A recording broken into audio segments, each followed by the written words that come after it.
Hey guys, this is Mr. Ace. I wanted to show y'all what exactly the next assignment is going to be. And this is when art and marketing kind of become one-on-one. And you're going to see a lot more of the marketing side inside of art. And one of the key components in marketing is the brand. So that is actually going to be our next assignment, which is called the brand logo exercise. So for this exercise, you will create your own brand name. You're going to create a image that goes along with it, and as well as a tagline. So the brand name is going to be the name of your establishment. You know how people are going to search you up, and then you're also going to have an image that correlates to your brand, and then you're going to have a tagline that basically just solidifies exactly what you're selling. So if we look at the past student work, one of the ones that really stood out for me is Amy's Pizza.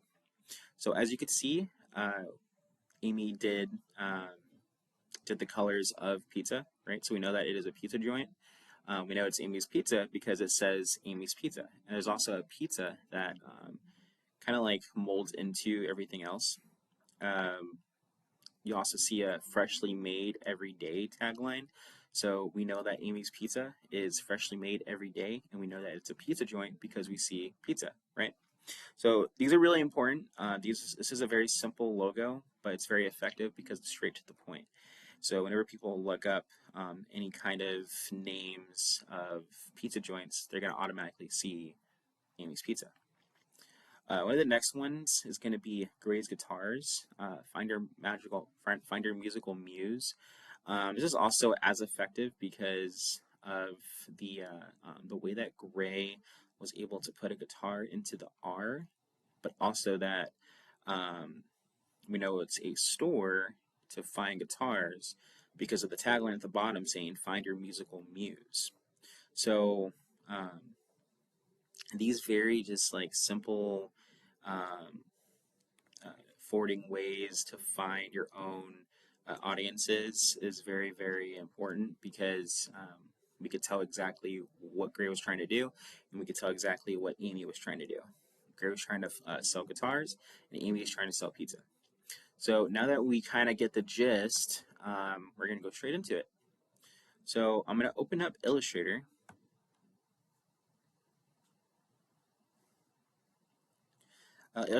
Illustrator is a very important tool because this is how a lot of vector line work comes about, and this is how a lot of businesses create their logos.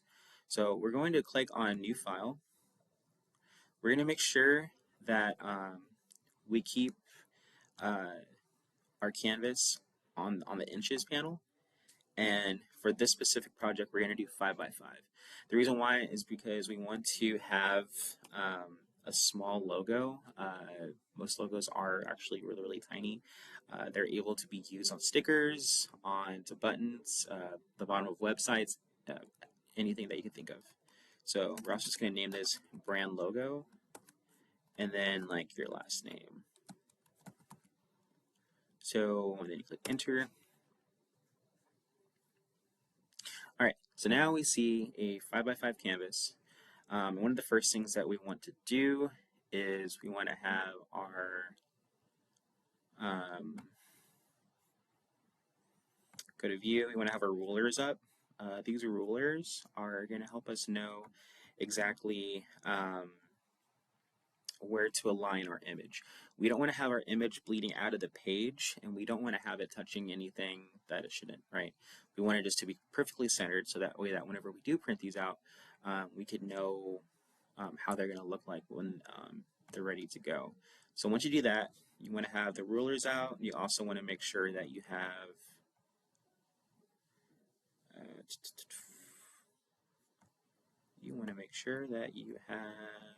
oh, there it is, your panel. So your panel is going to have the weighted stroke. This is how you're going to check to see if your lines are too thin or too thick. This is basically going to just make sure that you are creating a visible logo. You could also do different gradients. and you can mess with the transparency, which we'll get into later. But all right, so without further ado, hopefully you guys did your rough drafts before this. Your rough drafts is basically going to be how you're going to know what your logo is going to look like, and you're basically just going to trace over it with the vector pen tool. So I'm just going to grab my image that's already saved on my laptop, on the desktop, and I'm going to click Control minus, and this is just so that way that I know how big the page is.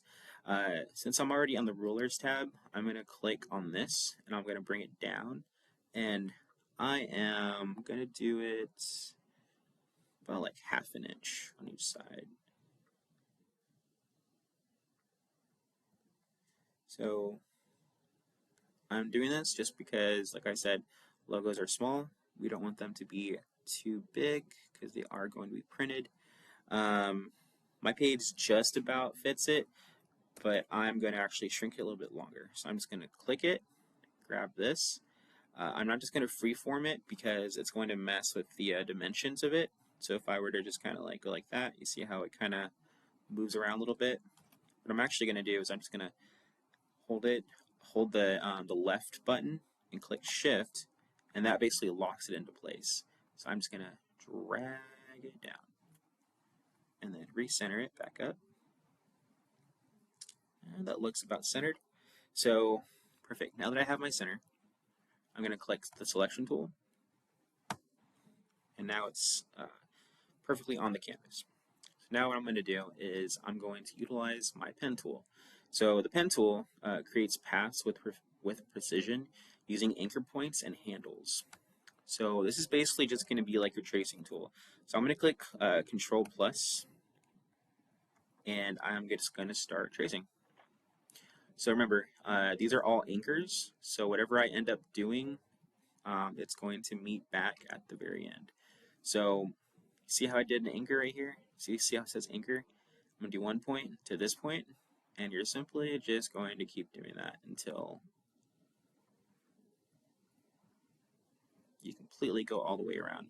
So sometimes, like when you do this, when you do these anchors, they kind of come off the page. The way to get rid of that is just to go back to the selection tool, and then it'll disappear. Go back to the pen, go back to the original point, and then you just continue. So you go to the last point, go to the other point,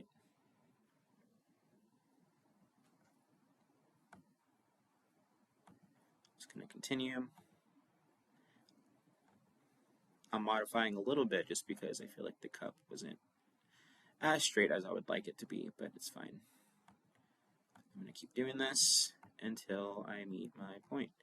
And bam.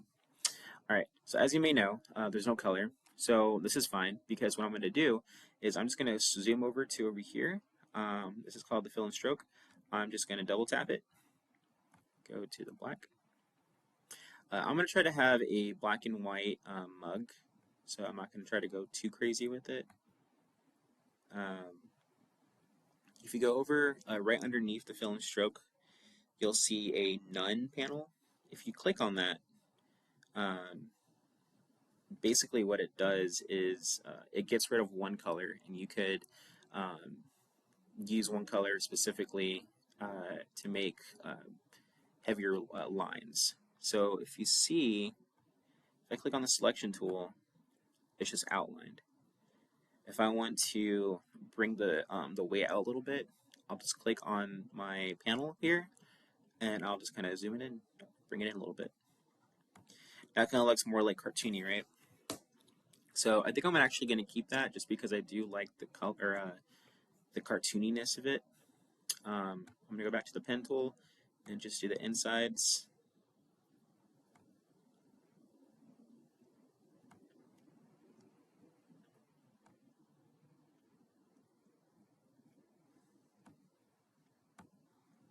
And then let's see, let's just do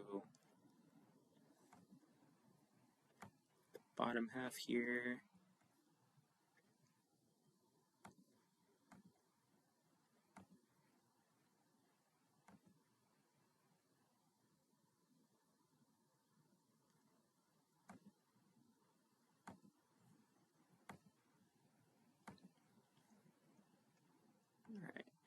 think I'm just going to move this up a little bit.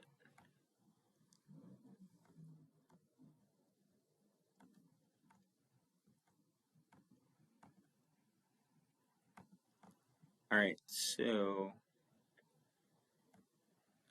what I just did there is called the curvature tool, which you can edit, create and edit curved and straight lines. So basically, like after I made my lines, I could literally just use the tool right underneath it, and I could bend it wherever I want it. I could literally bend it however I want it. But I'm just going to keep it like this just because I feel like the cup is basically almost ready.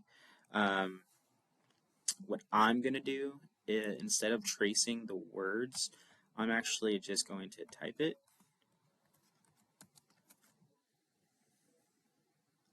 So what this does is I can choose whatever font that I want. I'm going to highlight it. And I can kind of just scroll down and choose whatever I want. You don't have to do this, but it's just kind of like a cheat code. So I'm just going to do, honestly, I kind of like this one. We're going to bring it up a little bit. Get the selection tool, kind of bring it down.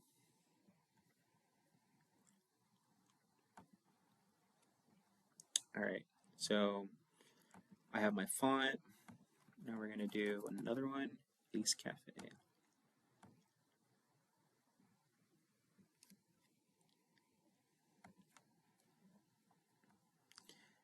All right, and now I am going to finish it off. I could either just, again, copy what I have here, or I could just make my own font. Or sorry, I can, yeah. So I'm just going to actually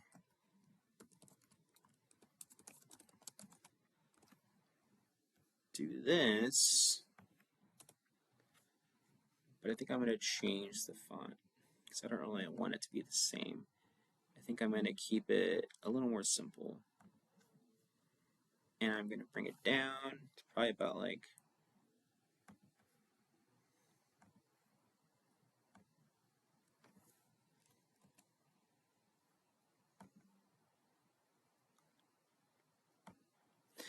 we could do this and we can kind of just like mess with it a little bit, but I'm actually just going to show y'all if I were just to do the pen tool on the actual letters. So remember, when that happens, you can just select swap, fill, and stroke, and then you can just bring the weight in a little bit, and then just continue.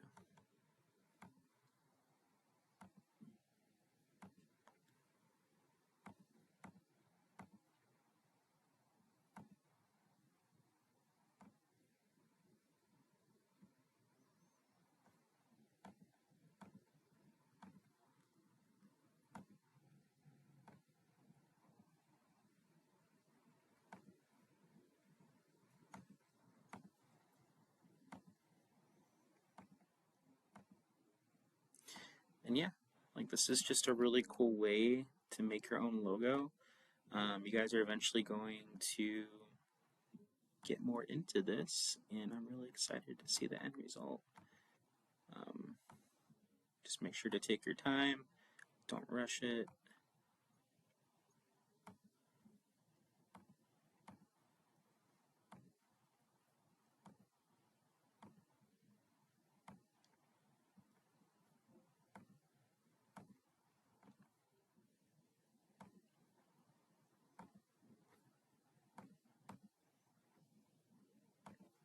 And you could obviously clean it up later.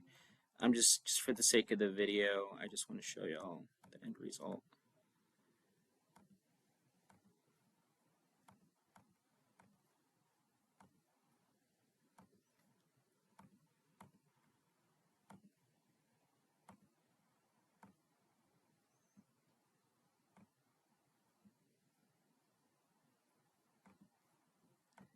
And sometimes if you want to cheat, you can literally just copy and paste. And there it is. Espresso. Yeah, so you get the point.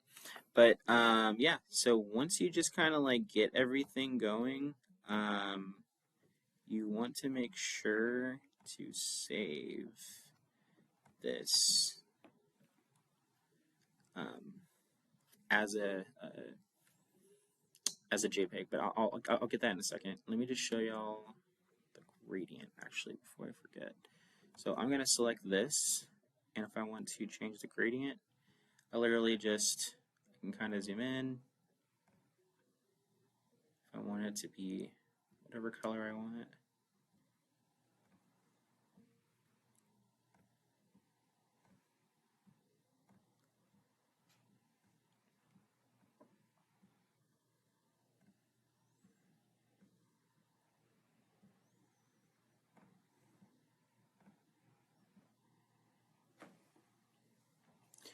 You could also choose the colors too, if you want. You can still do a gradient too. Let's just say I do.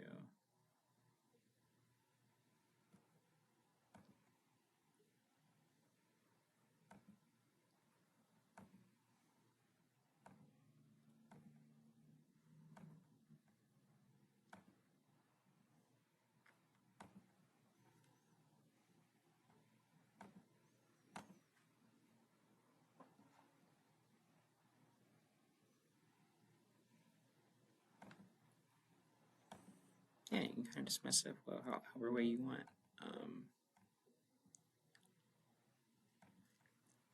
So once I just kind of have my own little gradient that I would like, I could even mess with the transparency. And this basically just makes it lighter or darker. We can make it different situations.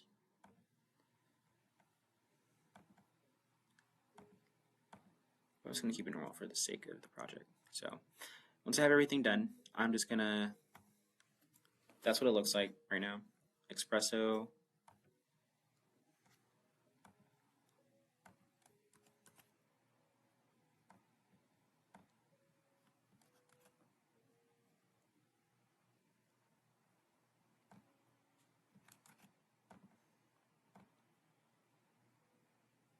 On.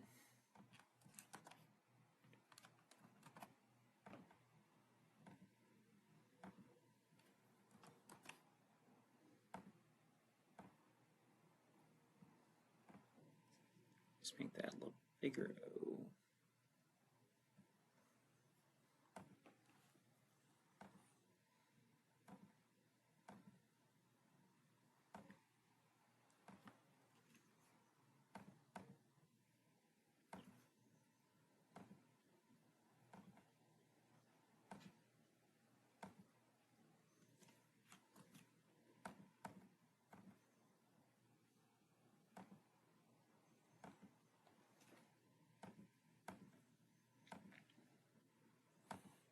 Almost done.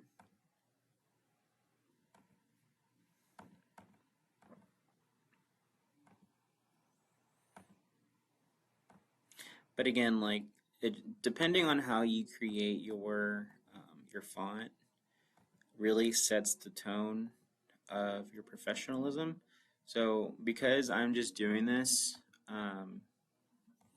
one by one, I just really, I personally like the way it looks. But if you want it to be more professional, you can just kind of just stick with a specific font, or kind of do what I'm doing, make it look a little, add like a little flair, like a little, yeah. Anyways, so once you have everything, you're just going to click the back, and then you're gonna click backspace, and that's your logo. Espresso on the go, Ace Cafe. So after everything is finished, you can kind of zoom in a little out or a little bit to see how it's gonna look like on the big screen or when it's printed. I'm gonna select File. I'm gonna save it twice. So one, I personally save everything on my desktop. I'm going to save it as a PDF. So the PDF is to print, and then I'm going to export as a JPEG.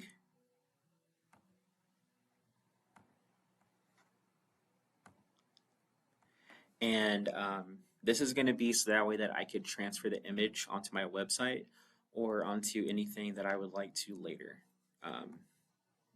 Yeah, you can just exit there. And then once you see the logo,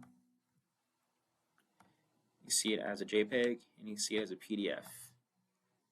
And again, there's the PDF.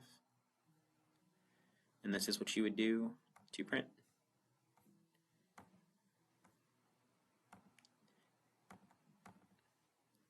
And like I said, the JPEG, this is what the size of it's going to be.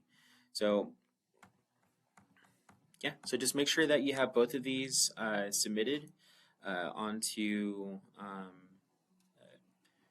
Google Classroom, and that way that I can check to see what you've done. Yeah, besides that, that's my demonstration. Hope you all enjoyed.